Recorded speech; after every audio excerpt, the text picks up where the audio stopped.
Hello বন্ধুরা, সকলে কেমন আছো? আশা করি সবাই ভালো আছো। এসো আজকের রেসিপিটা শুরু করা যাক। আজকে আমি কাঁচা কলার একটা রেসিপি বানিয়ে তোমাদেরকে দেখাবো। তো চলো উপকরণগুলো দেখিয়ে দিই। এখানে আমি খুব বড় না, ছোট ছোটই ছিল কাঁচকলাগুলো। 6টা আমি কাঁচা কলা খোসা সমেত সেদ্ধ করে নিয়েছিলাম। দিয়ে আমি খোসাগুলোকে ছাড়িয়ে রেখেছি, সেদ্ধ করে নিয়েছি আগে থেকে। বন্ধুরা এই দেখো, তাহলে বুঝতে পারলে তো কি বললাম। কাঁচা কলাগুলোকে আমি সেদ্ধ করে নিয়েছিলাম, খোসা সমেত কেটে গোল গোল করে কেটে নিয়েছিলাম। খোসা সমেত সেদ্ধ করেছিলাম। সেদ্ধ করে খোসাগুলোকে ছাড়িয়ে কলাগুলোকে আমি এখানে রেখেছি। আর 3টে বড় সাইজের পেঁয়াজ কুচি করে রেখেছি, 7টা কাঁচা লঙ্কা কুচি করে রেখেছি, 8 কুয়া রসুন কুচি করে রেখেছি, আর কিছুটা নারকেল কুড়া নিয়েছি, মানে অর্ধেকের একটা মালয় আর কি। আর পরিমাণ মতো সর্ষের তেল নিয়েছি, আর 3 চামচ নিয়েছি চাল গুঁড়ো, পরিমাণ মতো লবণ নিয়েছি, আর 1 চামচ করে এগুলো সব নিয়েছি। তার মধ্যে আছে জিরে গুঁড়ো, হলুদ গুঁড়ো, গরম মশলা গুঁড়ো, আর ধনে গুঁড়ো। আর যদি তোমাদের কাছে হাতের কাছে যেটা থাকবে, ধনে পাতা কিংবা পুদিনা পাতা কিংবা পার্সলে পাতা, তাহলে তোমরা সেটাই দিতে পারো এর মধ্যে। আমার কাছে এখন কিছুই নাই বন্ধুরা, ওই জন্য আমি ওটা দিতে পারলাম না। আর আমাদের এখানে 10টা পর্যন্ত বাজার, 10টা হয়ে গেলে মানে সব গুটাতে থাকে। তো যাই হোক, 10টা পার হয়ে গেছে, আর বাজার গিয়েও লাভ নাই, পাওয়া যাবে না কিছু, 11টা বেজে গেছে।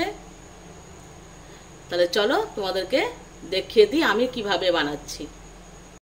এখানে আমি একটা কড়াই বসিয়ে 2 চামচ মতো সর্ষের তেল দিয়ে দিয়েছি। ওই তেলের মধ্যে যে 3টে পেঁয়াজ কেটে রেখেছি, এর মধ্যে আমি অর্ধেকটা পেঁয়াজ ভেজে নেব, আর অর্ধেকটা কাঁচা রাখবো, ঠিক আছে?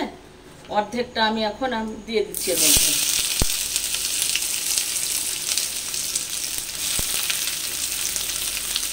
আর অর্ধেকটাও রসুন কুচি দিয়ে দিচ্ছি।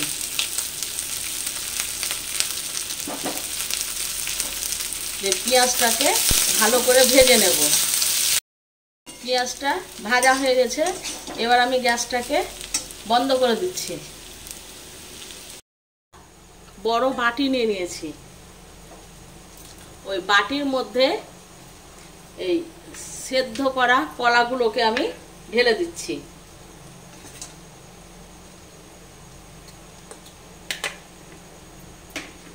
দিয়ে এটাকে ভালো করে হাত দিয়ে মেখে নেব, একদম একটুও যেন গোটা না থাকে সেরকম করে ভালো করে মেখে নেব। ভালো করে কলাটা আমি মেখে নিয়েছি। এবার এর মধ্যে এই মশলাগুলো সব দিয়ে দিচ্ছি। চাল গুঁড়ো, গরম মশলার গুঁড়ো, জিরে গুঁড়ো, ধনে গুঁড়ো, হলুদ গুঁড়ো, আর পরিমাণ মতো লবণ সবই আমি দিয়ে দিচ্ছি।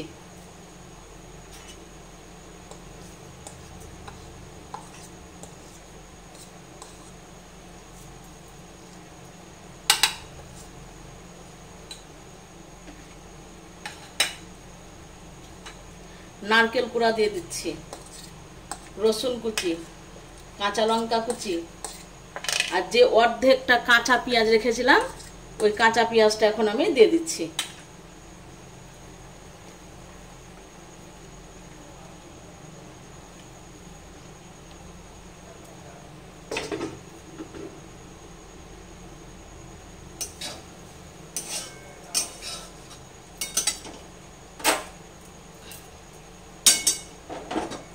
আর যে পেঁয়াজটা ভেজে রেখেছিলাম ওই পেঁয়াজটা এখন দিচ্ছি।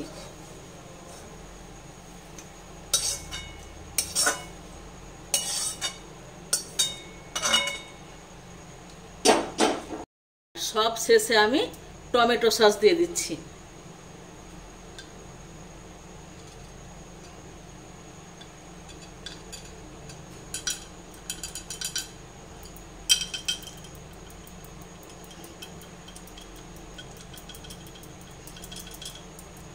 দু চামচ মতো টমেটো সস দিলাম।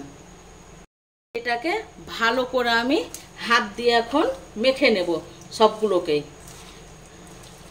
দেখো সবগুলোই মাখা হয়ে গেল। আরও একটা উপকরণ বাকি আছে, ওটাই উপকরণ লাস্ট। তো তোমরা দেখতে থাকো, ভিডিওটা টেনে টেনে দেখবে না। একটা যদি মশলা মিস করে দাও তখন আর খেতে ভালো লাগবে না। এর মধ্যে আমি দুটো ডিম দিয়ে দিচ্ছি। আবারও ভালো করে হাত দিয়েই মেখে নেব। এবার সব শেষে আমি 2 চামচ মতন বেসন দিয়ে দিচ্ছি, মানে বেসনটা যেরকম লাগবে সেরকম দিতে হবে। এবার হাত দিয়ে মেখে নিই, তাহলে বুঝতে পারবো কতটা লাগবে।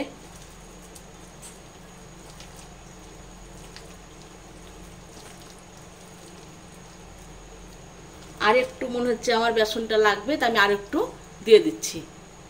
এগুলো মাখা হয়ে গেল আমার। এখানে একটা কড়াই বসিয়ে দিয়েছি, কড়াইয়ের মধ্যে ভাজার মতন সরষের তেল দিয়ে দিয়েছি। তেলটা আমার গরম হয়ে গেছে, এ দিয়ে গ্যাসের আঁচটাকে কমিয়ে দেব। দিয়ে এগুলোকে আমি হাতের সাহায্যে এরকম করে চ্যাপটা করে নিচ্ছি, দিয়ে তেলের মধ্যে দিয়ে ভেজে নেব।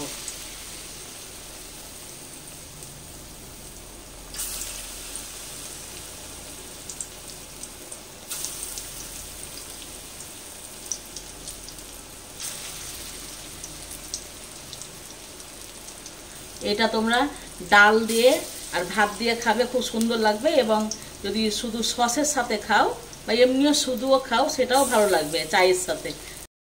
গ্যাসের আঁচটাকে কমিয়েই ভাজবে।